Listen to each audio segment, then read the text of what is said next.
bom dia a todos. Bom dia. Bom dia. Espero que vocês tenham uma boa primavera a partir desse próximo domingo, que na semana que entra estaremos começando o Festival de Flores no nosso país. O objetivo da nossa aula é responder algumas perguntas que inquietam a todos nós espíritas. Primeiro, existem doenças espirituais? As doenças espirituais são provocadas pelos espíritos desencarnados? A mediunidade é uma doença espiritual? Quando ela é uma doença? Existe método de diagnóstico para a doença espiritual? E se existe a doença espiritual, quem adoece desta patologia?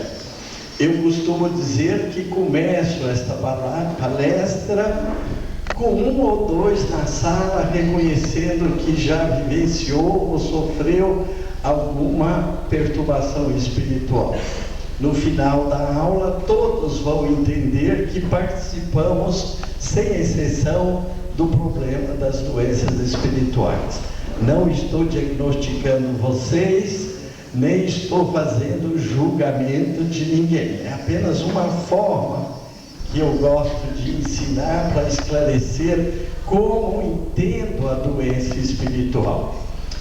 E nos finalmente vamos colocar: e a forma de terapia? Quais os recursos nós temos para o tratamento das doenças espirituais? O melhor modelo para nós entendermos doenças espirituais é a loucura e a obsessão. Não só, mas principalmente a loucura e a obsessão. Por quê?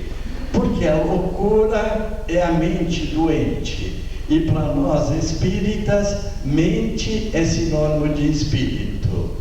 E a mediunidade perturbada é praticamente sinônimo de obsessão, de doença espiritual. Nós vamos fazer com vocês devagar, para que vocês possam compreender as ideias e os conceitos que vou lhes apresentar. Mas vamos fazer uma abordagem seguindo o método médico de analisar doença. Essa palestra pode ser colocada num ambiente universitário. Convém dizer que as faculdades de medicina ainda não aceitam nem a existência do espírito, quanto mais das doenças espirituais. Mas vamos seguir aquele modelo, como se estivéssemos numa faculdade de medicina, analisando como lá se analisa a doença física. Então aqui está um conjunto de doenças físicas.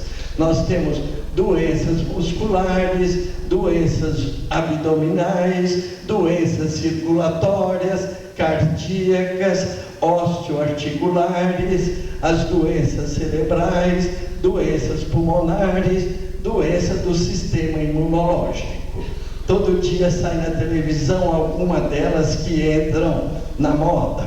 Doenças articulares, Zuller, as doenças cerebrais como Alzheimer, entupimento das artérias por placa de colesterol, tratamentos sofisticados para obstrução das artérias coronárias, exercícios diversos para a solução de problemas musculares. E nós já compreendemos como que funciona, qual é a fisiopatogenia para cada uma destas áreas que eu estou apontando, o que desgasta os ossos, o que sobrecarrega os músculos, o que entope as artérias. E nós sabemos quais os fatores de risco: a dieta que faz aumentar o colesterol, os abusos que sobem a glicose, fazendo os sintomas da diabetes, o estresse que agrava as doenças da coronária, ou a gastrite, a esofagite, os refluxos. Isso é do dia a dia da nossa linguagem, que o leigo já está aprendendo pelas reportagens que aparecem na televisão. Então, nós segmentamos alguns modelos de doença física. Vocês já sabem que existe mecanismo para produzir cada uma destas doenças e os fatores de risco que atuam desencadeando ou agravando uma série desses processos. Eu tenho a impressão que aqui está uma lista que quase todo dia sai na televisão, e principalmente notícias sobre o cérebro. Eu coloquei aqui o conhecimento do cérebro com essa frase famosa no Star Trek, né? A fronteira final. E justamente agora, na atualidade, estamos cada vez mais, de maneira sofisticada, penetrando na intimidade das redes de neurônios, compreendendo a química cerebral, produzindo imagens do cérebro que se relacionam com a nossa psicologia, com a nossa atividade mental, esclarecendo como desenvolve a perturbação da mente, provocando aqueles sintomas de loucura. É claro que esses esclarecimentos não irão excluir a participação do espírito em nenhuma dessas moléstias. Como nós podemos então ter certeza disso? Os médicos estão desenvolvendo tecnologia sofisticada, mostrando causas físicas das perturbações mentais. A loucura, como a esquizofrenia, a depressão, o pânico, o transtorno obsessivo-compulsivo, todos eles já têm imagens que a atividade cerebral revela perturbada. Mas para nós é preciso acrescentar um conhecimento filosófico que a doutrina espírita nos permite compreender. Começa a perturbação no espírito. O espírito perturbado faz o corpo adoecer. Todas as vezes que estamos diante de um corpo doente, não é punição, nem castigo, nem karma, é a misericórdia divina permitindo que o espírito entre em resgate. E o espírito em resgate é a oportunidade de redenção, que essa é a meta final para todos nós. A recuperação integral da harmonia e da estabilidade do espírito com os propósitos de Deus. Eu tinha me referido na área física que existem alguns mecanismos para produzir doenças. Doença muscular, doença óssea, doença coronariana, doenças inflamatórias, etc, etc. Mas é preciso conhecer com o microscópio, com os exames químicos, a existência desses fatores vasculares, inflamatórios, degenerativos, etc. E para a doença espiritual, nós precisamos conhecer alguns fundamentos que estão no corpo da doutrina espírita. Então, alguém que queira conhecer a doença espiritual é preciso estudar e admitir alguns fundamentos básicos da doutrina. Primeiro, a existência e a imortalidade da alma. A existência de um corpo especial chamado perispírito ou corpo espiritual. De um fluido que inunda o nosso universo, o chamado fluido cósmico universal. Uma sintonia da nossa atividade mental no mundo onde estamos vivendo. Além do mundo físico, existe em paralelo a nós o chamado mundo espiritual. Um princípio fundamental para compreendermos o sofrimento humano é a reencarnação. Há um fenômeno chamado de emancipação da alma e um outro chamado de mediunidade. Baseado nesta fisiologia, nessa fisiopatogenia, nesses princípios básicos, é que vocês vão acompanhar essa descrição e perceber que está aqui o processo que desencadeia a saúde ou a doença de cada um de nós. Em primeiro lugar, o perispírito. Então, o que é essa estrutura? É o outro corpo, que se acopla ao nosso corpo físico, que pode se desprender, produzindo distanciamentos os mais variados do corpo físico, mas sempre preso por um cordão fluídico, um cordão chamado prateado, cordão de prata, que mantém o vínculo entre a atividade orgânica do corpo físico e desse corpo espiritual. Ele é intermediário entre a vontade que nasce no espírito e a repercussão que ocorre no corpo físico. Então, em primeiro lugar, existe esse corpo, mais ou menos semelhante, ele não é idêntico ao corpo físico, ele é mais ou menos semelhante nas suas estruturas ao que nós temos aqui no modelo físico que nós transitamos na Terra. Esse outro elemento, fluido cósmico universal, ele existe diluído em todas as áreas do universo. Não existe nenhum lugar de vácuo, nenhum lugar desocupado. Ele é preenchido por esse fluido. E é preciso destacar que a doutrina espírita acrescenta no conhecimento da existência deste éter divino uma propriedade. Este fluido tem propriedade de transmutação da matéria. O que quer dizer isso? Ele dá às substâncias que nós conhecemos uma nova propriedade. A água que é saudável para ser bebida pode, por atuação desse processo do fluido cósmico, tornar-se uma substância corrosiva. Então, este fluido tem essa propriedade. Ele é capaz de mudar as propriedades químicas ou físicas daquilo que nós conhecemos no nosso mundo, onde estamos habitando. Um outro elemento que a doutrina espírita ensina: todos nós, enquanto seres vivos, somos preenchidos por um elemento chamado princípio vital. O que faz esse fluidozinho? É originário do fluido cósmico universal. Qual é a função dele? Vivificar a matéria. O que distingue a madeira da mesa ou o tecido do pano do tecido do meu corpo ou da consistência dos meus ossos é que eles são preenchidos por esse princípio vital que dá essa qualidade especial. Estar vivo significa estar preenchido desse princípio vital. Cada um de nós recebeu uma cota especial, uma quantidade pré-determinada desse princípio vital, como se fosse um combustível, a nossa gasolina de sobrevivência que a gente percorre, então, a nossa existência, usufruindo desse elemento energético que vivifica o nosso corpo. Existem leis de sintonia mental. A nossa mente produz uma atividade constante de ondas que se irradiam por todo o ambiente onde nós convivemos.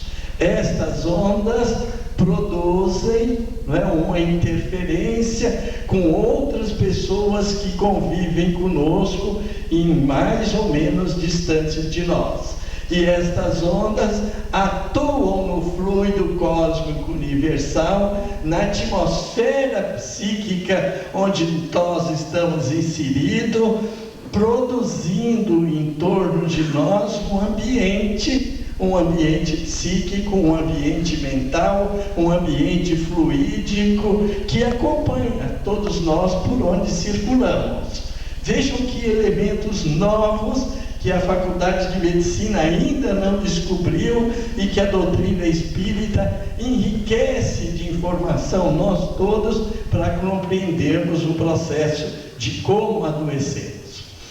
Matéria mental. Agora é uma coisa que pode até eventualmente chocar. A mente é produtora de energia, de ondas, como eu tinha mostrado no slide anterior.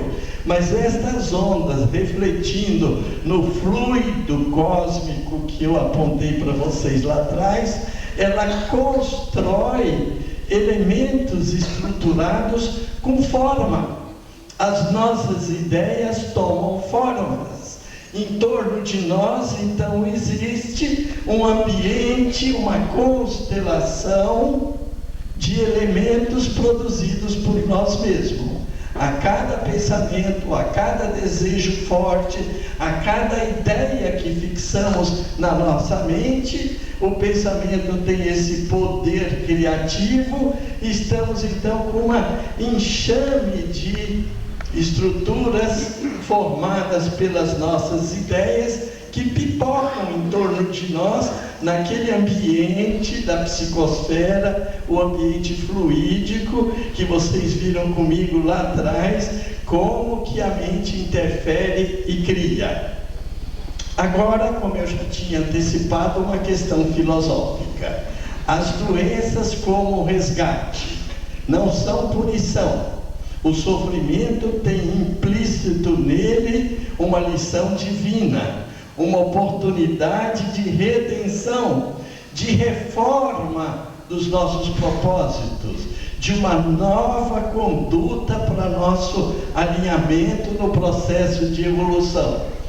Todas elas foram, de certa maneira, escolhas espirituais muito bem planejadas. Ou foram planejadas pelos protetores que a misericórdia divina nos permite acolher. Para todos nós, sem exceção, temos entidades espirituais que nós todos, de joelho, precisamos aprender a agradecer. Quantos me procuram falando da solidão, da ideia de que vivem sozinhos? É pura ingratidão. Nós estamos acompanhados de uma população misericordiosa, de entidades espirituais que fazem o máximo de esforço que a nossa encarnação seja bem planejada, que a gente possa ter sucesso nos nossos projetos, resistência na nossa capacidade de suportar o sofrimento que qualquer uma das doenças físicas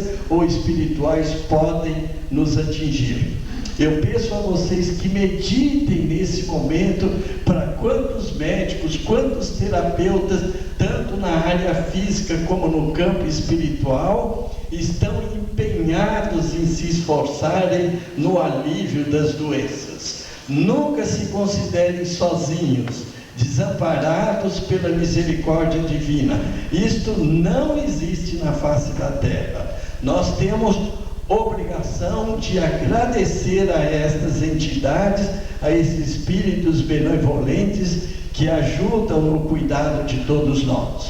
Acho que agora, com aqueles conceitos que apontei, posso apresentar uma classificação. É uma classificação que o mérito é de André Luiz. Eu apenas organizei nas leituras dos livros de André Luiz, pensando para colocar dentro de uma linguagem médica da atualidade. Então eu coloquei nas doenças espirituais uma classificação em dois grupos, grupo 1 e grupo 2. No grupo 1, doenças espirituais autoinduzidas. O que quer dizer essa expressão, autoinduzidas? Você mesmo é o agente da sua doença. Sou eu que estou provocando em mim a doença espiritual. Lembrem daquela pergunta que eu fiz. As doenças espirituais existem e são os espíritos desencarnados que as provocam? Aqui existe um grupo em que nós mesmos somos agentes da nossa doença espiritual. Dois subgrupos: o desequilíbrio vibratório, a perda da sintonia. Eu comentei ali atrás a sintonia mental e a sua atividade e importância. E esse segundo grupo, auto-obsessão, fixação de imagens. Quer dizer que eu tenho o poder criativo de produzir imagens em torno de mim. De alguma maneira, eu mesmo fixo imagens que me perturbam. Vamos seguir a próxima classificação e depois destrinchar os capítulos que eu estou apontando para vocês. Agora, no segundo grupo, entram as entidades espirituais que frequentemente a gente ouve acusações sobre eles. As doenças espirituais compartilhadas. Existe aqui a participação de entidades espirituais. Nós temos o vampirismo, a imantação que suga energia de nós. E a obsessão, vínculos por débitos com entidades espirituais. No caso da obsessão, nós é que somos os devedores. Precisamos parar de pôr a culpa ou passar como vítima de situações que frequentemente nós mesmos criamos. Então, lembre-se do primeiro grupo. Eu chamei de doenças autoinduzidas. 2 subgrupos: o desequilíbrio vibratório e a autoobsessão. No desequilíbrio vibratório, perdemos a sintonia. E na autoobsessão, nos fixamos em imagens. Como que ocorre isso? Que história é isso que eu chamei de perda da sintonia? Ora, nós temos um corpo físico, temos um corpo espiritual, o perispírito. Ele tem que encaixar no nosso corpo físico. Esse encaixe não é como pôr o paletó ou calçar o sapato. Ele é vibrar na mesma sintonia da vibração física. Então é aqui que ocorre o desequilíbrio vibratório.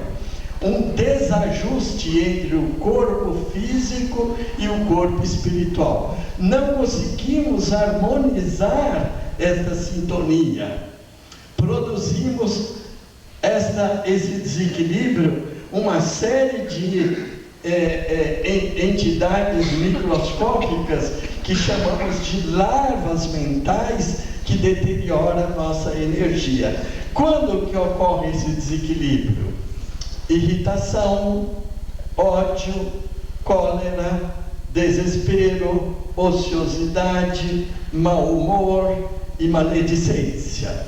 Eu pus esse termo elegante, mas convém traduzir para todo mundo entender porque que eu disse que nós todos estamos envolvidos em perturbações espirituais. Tradução para maledicência é fofoca, de modo que tomem cuidado. Isso traz uma repercussão danosa para esse equilíbrio.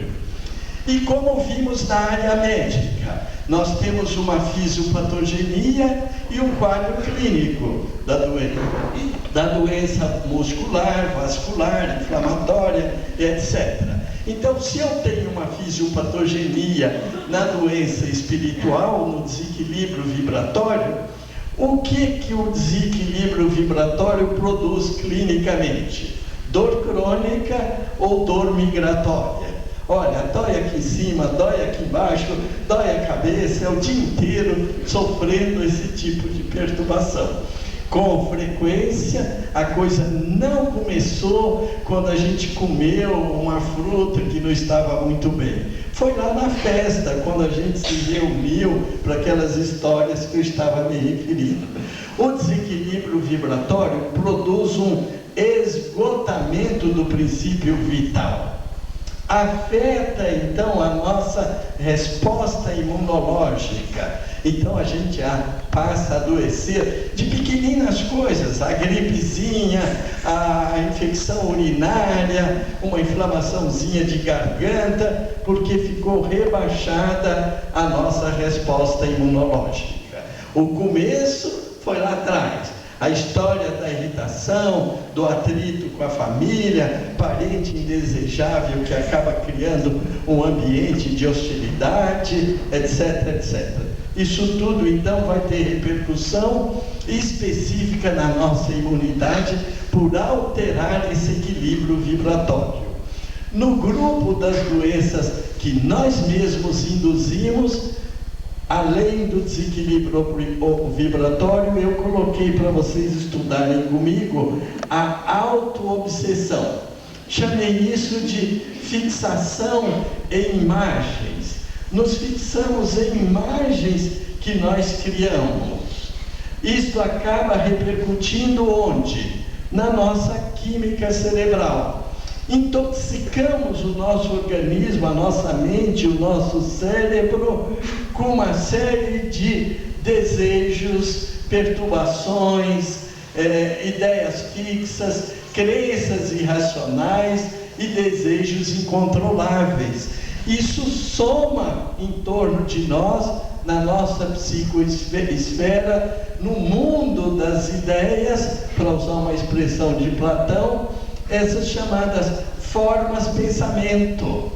É incrível, a doutrina espírita vem falando isto há 160 anos, de que o pensamento cria formas, coagula imagens em torno de nós e estouram ali na nossa mente com perturbações. Aí vem uma lembrança, a gente já tinha esquecido, aquela imagem vem de novo, volta outra vez, aquela música, aquela conversa, aquela cobrança, aquela exigência, aquela dívida, aquela irritação, elas estão aqui em torno de nós, estourando a todo instante. Mas preste atenção na recomendação. Somos responsáveis pelo mundo mental que criamos para nós mesmos. São os desejos que nós mesmos criamos, a irritação que nós mesmos ajudamos a provocar, a hostilidade, a competição que nós mesmos nos envolvemos.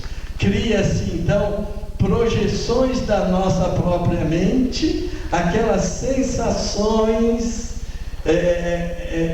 as sensações nocivas dos vários desejos para comida, sexo, poder, etc., etc., que atingem nossos diversos órgãos sensoriais, montam em torno da nossa psicosfera todo esse conteúdo de desejos que se fixam.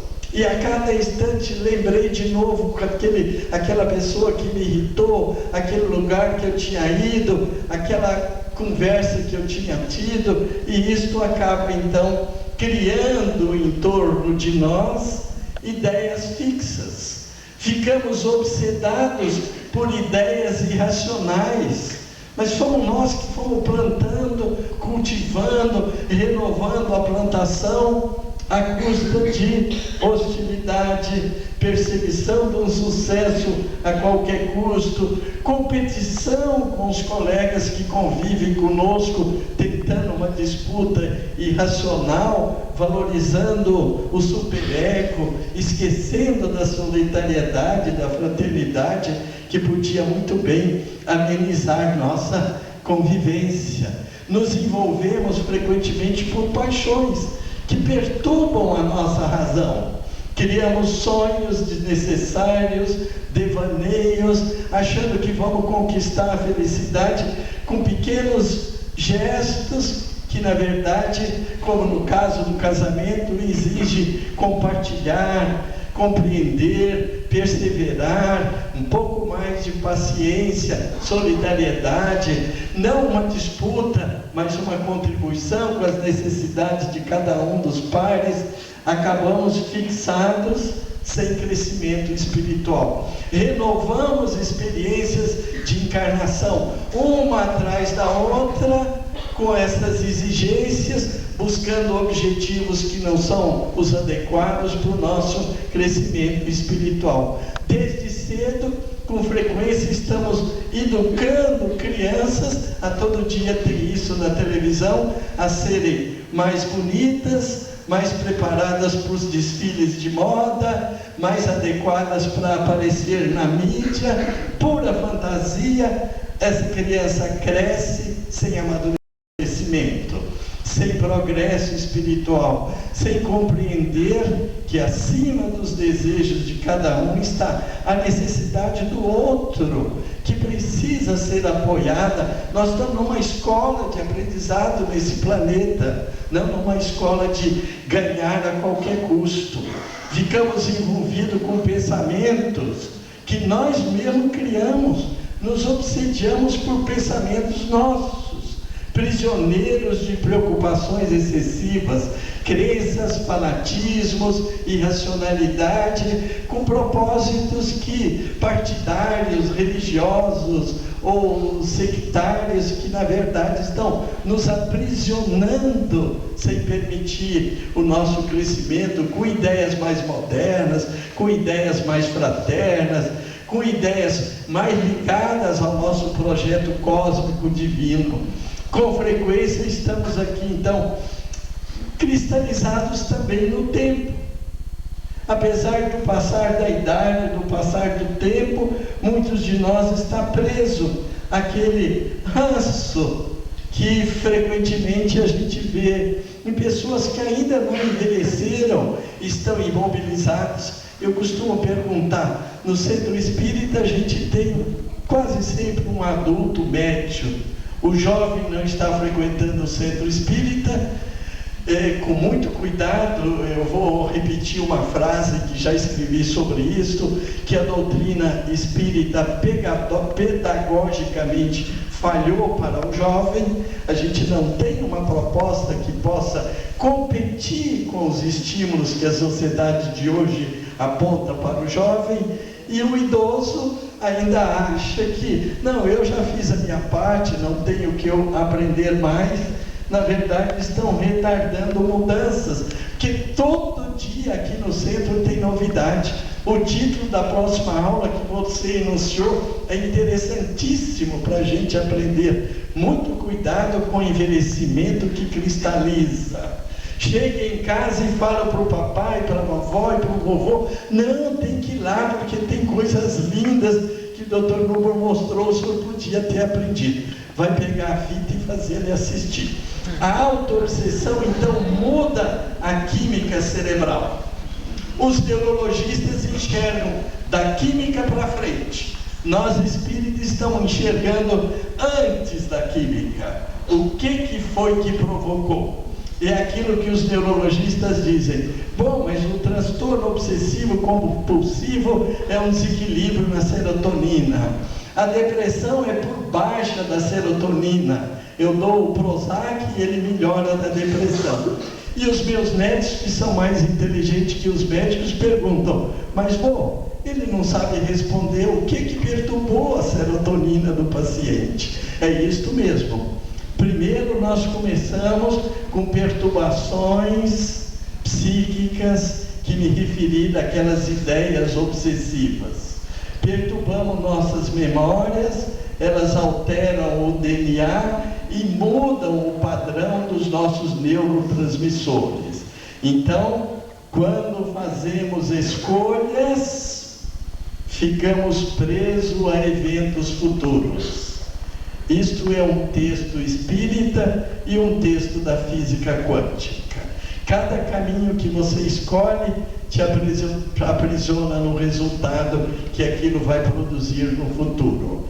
E clinicamente, depois desses ensinamentos que mostrei, como que nós mesmos criamos obsessão para nós, o que ocorre com o distúrbio químico do cérebro? A histeria, o pânico, as fobias e os distúrbios de personalidade. Isso cronicamente, de uma vida para outra, vai acrescentando a perturbação na estrutura desses neurotransmissores, produzindo essa repercussão que eu estou apontando ali. O segundo grupo, um conjunto enorme de perturbações espirituais. As doenças espirituais compartilhadas. O vampirismo, as entidades espirituais que às vezes não conhecemos, mas atraímos. Não estamos devendo, mas estamos nos associando a eles pelas nossas atitudes, criando o vampirismo. A tela do computador é uma tela poderosíssima de atração. Ali existe todo o conteúdo que vocês quiserem, do mais nobre ao mais imundo, e a presença das entidades espirituais estará sendo acolhida conforme o conteúdo da imagem que nossos filhos ou nós mesmos estaremos acessando. Não estamos só.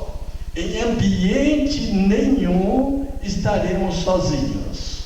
Somos acompanhados sempre por uma multidão de entidades espirituais que está conosco. A população das entidades espirituais é pelo menos de 5 a 8 vezes maior do que a dos encarnados. Então não se iludam. Na presença de cada um de nós, quando liga o computador para estudo ou para acesso a sites que eventualmente não são recomendados para um ambiente cristão, nós estaremos, vejam bem, com uma multidão de entidades espirituais que compartilham conosco o mesmo desejo. E, em segundo lugar, a obsessão. Aqui é a questão da cobrança, da necessidade de um pagamento de quem exige de nós o reparo da falta cometida. Os textos espíritas, então, por processo de obsessão espiritual, têm esclarecido a nós todos: é melhor ficar em silêncio, é melhor perder, é melhor não reagir, é melhor dar um tempo para pensar antes de fazer uma vírgula de ofensa a qualquer um dos nossos irmãos. No vampirismo, nós compartilhamos energia.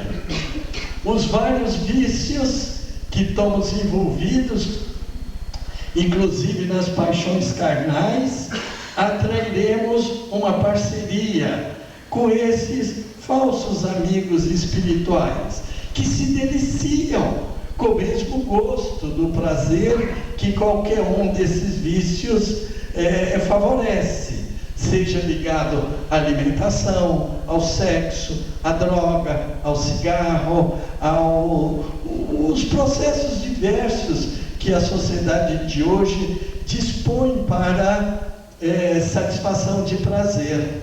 Estaremos então imantados por essas entidades espirituais que exercem o que eu chamei aqui de parasitismo ideatório. Eles estão parasitando as nossas ideias. Quanto mais a gente pensa naquelas imagens dos prazeres, mais eles estarão sugando através do fluido que nós vamos soltando pela nossa produção criativa. Essas entidades estarão conosco a todo instante, a qualquer momento. A gente pensa que, é só tal hora e tal. Não, é de manhã, de tarde, de noite, no banheiro, na cozinha, na refeição, e etc, etc, etc, não é? Próximo. Então, o vampirismo significa doenças espirituais compartilhadas, uma associação de entidades interesseiras a conviver conosco no vício das drogas, da bebida, do cigarro e das várias histórias que vocês estão vendo aí, que cada vez mais a nossa sociedade está altamente comprometida com esses vícios. O vampirismo produz o que, clinicamente? Como fica aquele indivíduo perturbado por essas entidades?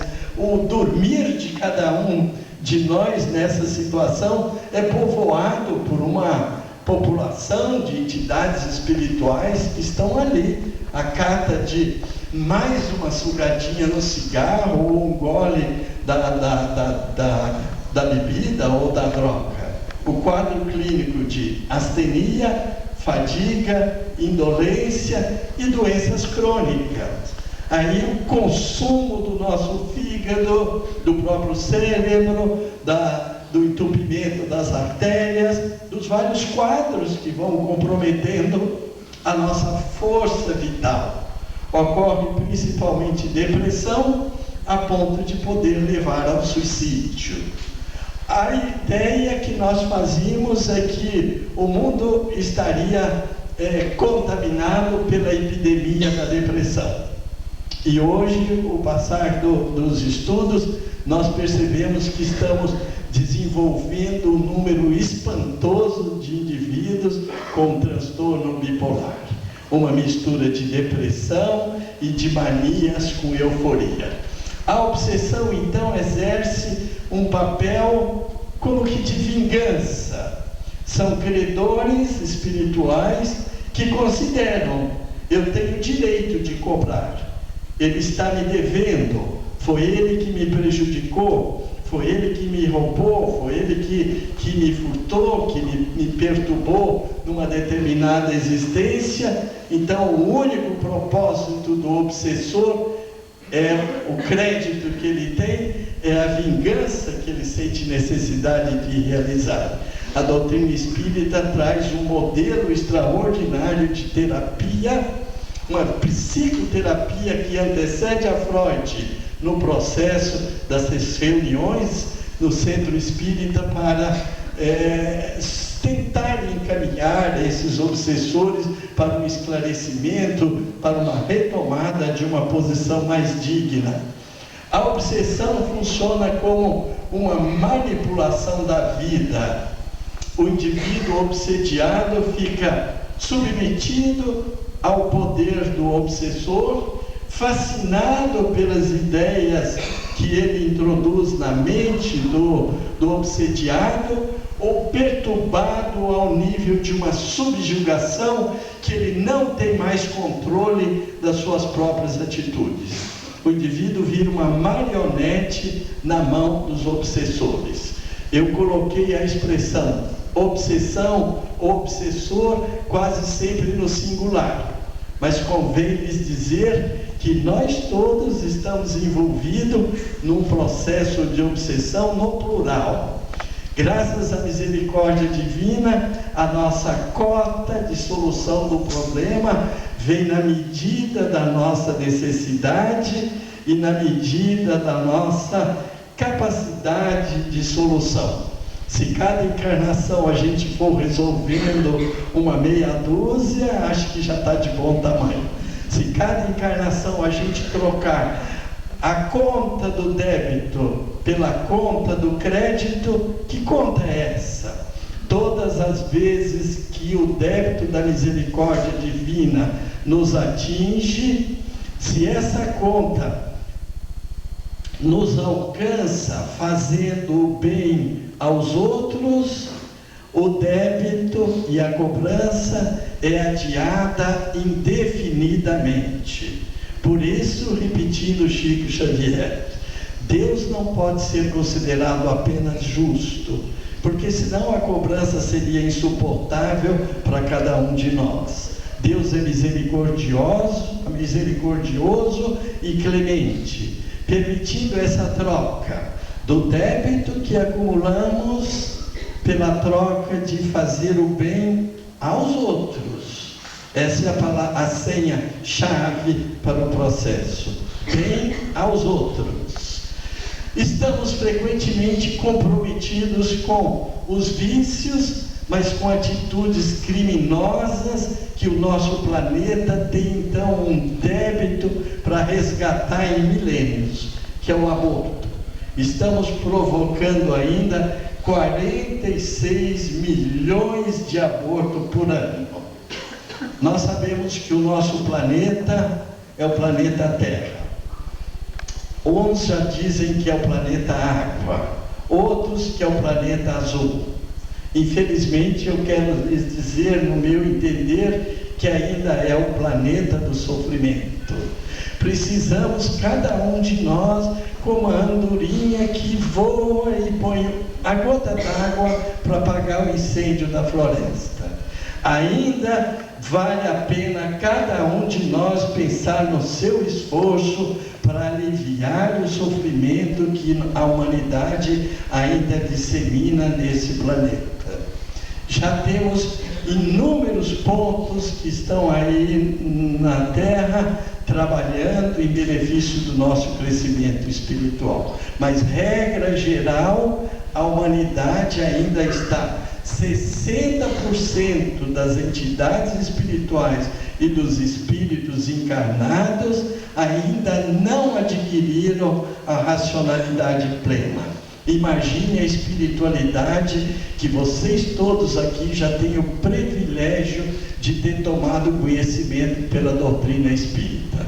É por isso, especialmente o aborto, que estamos envolvidos ainda em doenças kármicas, que choca à primeira vista ao compreender situações de crianças que já nascem portadoras de deficiências ou de situações gravíssimas. Mas sempre, como espírita, estamos entendendo que é a oportunidade de redenção para esse espírito. Basta um dia de vida para aquele anencéfalo que a nossa justiça tem condenado e precipitado a uma morte prematura. Um dia de sobrevivência no mundo físico é um ganho de reforma no perispírito extraordinário.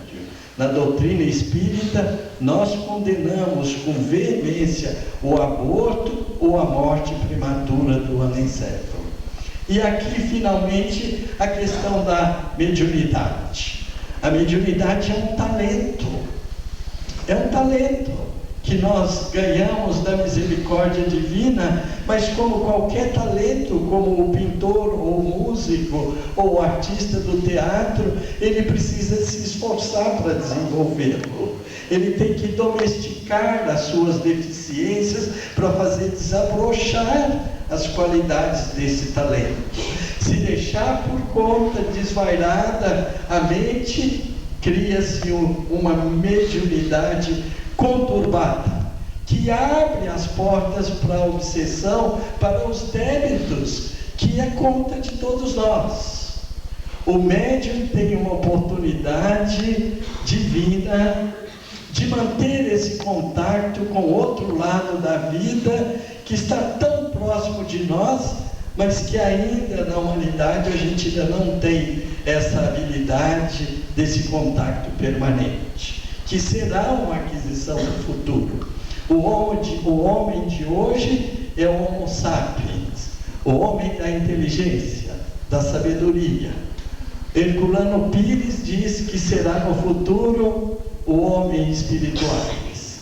Eu prefiro dizer que será o homem mediúnico. A mediunidade será um talento que nós todos teremos que ser alfabetizados a partir do nascimento.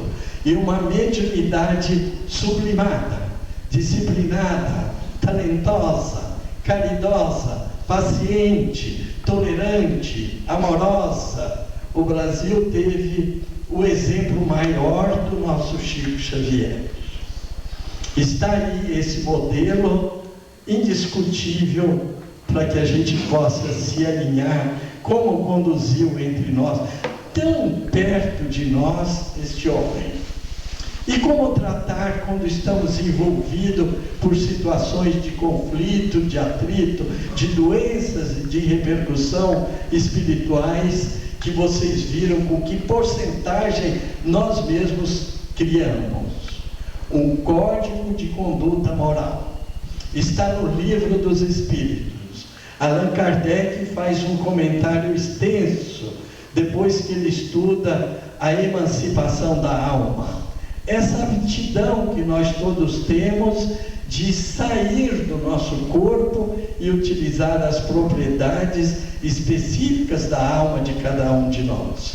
Quando ele comenta a emancipação da alma, ele coloca essas doenças espirituais e faz uma proposta de tratamento. O que é que trata a doença espiritual? Um código de conduta moral. Não é a água benta, a água fluídica, ou o passe, ou a proteção, ou a retirada de entidades que perturbam. Vão e voltam.